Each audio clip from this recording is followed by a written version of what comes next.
15 नवंबर को यूक्रेन की एक मिसाइल पोलैंड में गिरी, जिसका आरोप रूस पर लगा। इससे रूस पर दबाव बढ़ गया, अमेरिका तक तनाव फैल गया। रूस की अटैकिंग पोजीशन कमजोर हुई। इस अफरा तफरी और भ्रम की स्थिति का फायदा यूक्रेन ने भरपूर उठाया। यूक्रेन ने रूस के खिलाफ ऐलान कर दिया कि वो खेरसोन के बाद डोनेस्क और लुहांस्क भी लेकर रहेगा। इस टारगेट को हासिल करने के लिए यूक्रेन ने डोनेस्क में बड़ी तबाही मचाई और रूस के शहरों में भी ड्रोन विस्फोट किए। आप भी देखिए ये रिपोर्ट।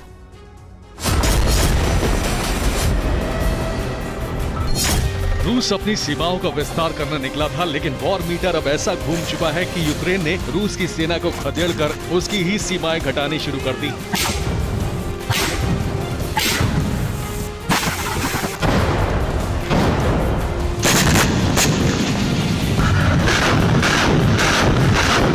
डोनेट्स्क के मोर्चे पर सबसे भीषण लड़ाई जारी है।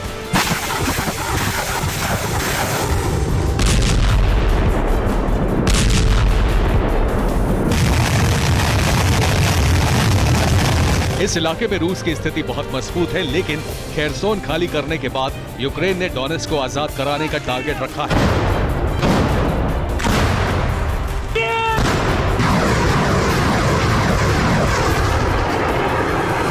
बैटलफील्ड में यूक्रेन के टैंक बारूद बरसा रहे हैं। यूक्रेन के टैंक टारगेट ढूंढ कर रूसी चौकियों पर हमले कर रहे हैं। डोनेट्स्क में कई मोर्चों पर यूक्रेन और रूस की लड़ाई जारी है।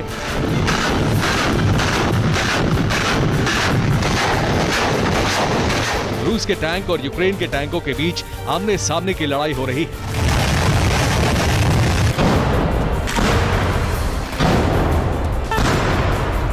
डोनेट्स्क की गलियों में अर्बन वॉरफेयर चल रहा है। एक सड़क पर यूक्रेन के टैंक हैं तो दूसरी सड़क पर रूस के टैंक।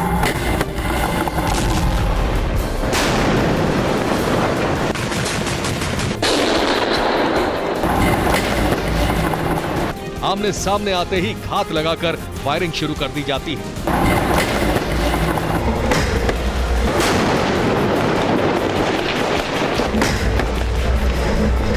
ये सब शुरू हुआ पोलैंड पर मिसाइल गिरने के बाद, या कहा जाए कि सोची समझी रणनीति के तहत गिराने के बाद।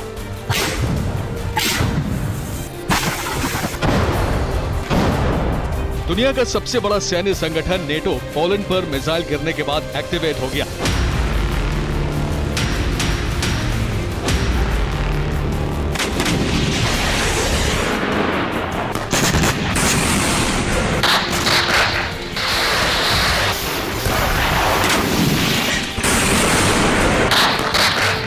रूस का पूरा ध्यान इस बात पर था कि दोष उसके ऊपर ना लगे।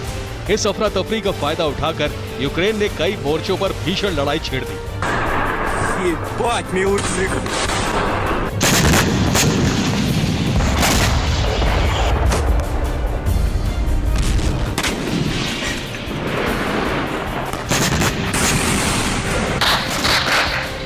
खेरसोन के बाद सबसे बड़ा बैटलफील्ड बना है डोनेट्स्क। यहाँ यूक्रेन के टैंक गरज रहे हैं। लुहांस्क पर यूक्रेन की मिसाइलें बरस रही हैं। ओरियोल, बेलगोरोद और क्रीमिया में यूक्रेन ड्रोन से अटैक कर रहा है।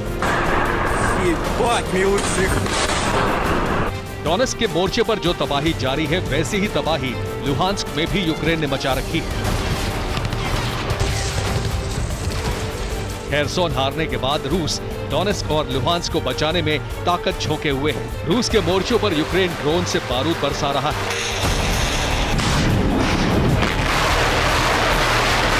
American institute of war research की रिपोर्ट बताती है कि डोनेट्स्क और लुहांस्क रीजन को आजाद कराने के लिए ड्रोन से हमले हो रहे हैं। यूक्रेन ने ईस्टर्न डॉनबास के डोनेट्स्क, लुहांस्क से पीछे हटने की रणनीति बनाई है। ईस्टर्न डॉनबास में डोनेट्स्क और लुहांस्क से बखमुट और अवदिव्का शहरों पर रूस बड़े हमले कर रहा है। यूक्रेन की आर्टिलरी यूनिट्स ने कल रूसी सेना पर 45 मिसाइल्स और मोर्टार दागे हैं, जिसमें से 20 हाइमार्स MLRS थे जो लुहांस्क में गिरे।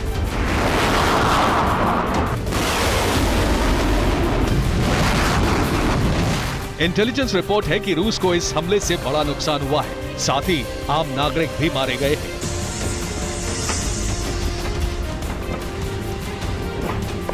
रूस को डोनेट्स्क और लुहांस्क से खदेड़ने के लिए यूक्रेन डोनेस्क और लुहांस्क तक ही सीमित नहीं है। यूक्रेन ने रूस कब्जे वाले क्रीमिया पर बड़ा हमला किया है।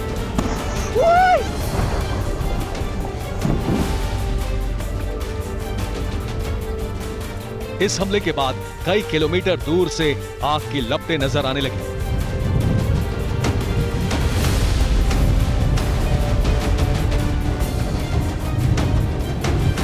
यूक्रेन ने क्रीमिया के ज़ांकोई पर ड्रोन से हमला किया। निशाना रूस की एक एयरफील्ड को बनाया गया।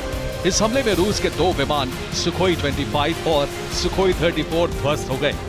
हमला यूक्रेन के कामिकाज़े ड्रोन से किया गया। यूक्रेन के टैंक, ड्रोन और हाई मास रॉकेट अब क्रीमिया तक नहीं बल्कि रूस के 200 किलोमीटर अंदर तक तबाही मचाने लगे हैं। जिस तरह रूस यूक्रेन का इंफ्रास्ट्रक्चर तबाह कर रहा है, उसी तरह यूक्रेन ने उसके ठिकानों पर हमले शुरू कर दिए हैं। यूक्रेन ने रूस के बेलगोरोद शहर पर भी ड्रोन अटैक किए। बेलगोरोद यूक्रेन रूस बॉर्डर से सटा शहर है। यहाँ हमला करना आसान है। हैरत की बात यह है कि यूक्रेन ने बॉर्डर से 200 किलोमीटर दूर ओरियोल शहर पर भी ड्रोन अटैक किया। ओरियोल के ऑयल टर्मिनल को ड्रोन से निशाना बनाया गया। हैरत यह भी है कि रूस के एयर डिफेंस सिस्टम को इसकी भनक तक नहीं लगी।